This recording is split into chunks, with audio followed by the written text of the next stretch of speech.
To enable ProRes Raw on your iPhone camera, go to your settings, tap on camera.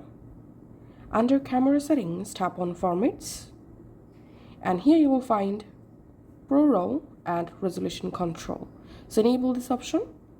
Now tap on ProRes format, and now from here you can just go ahead and choose ProRes format. Scroll down, and if you want to enable ProRes for video, you can just turn on Apple ProRes video capture from here.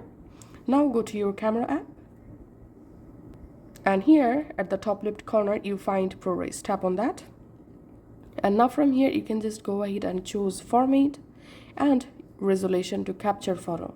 You can go to video tab, and you can do it from here. We can see. So that's it for now. Thanks for watching.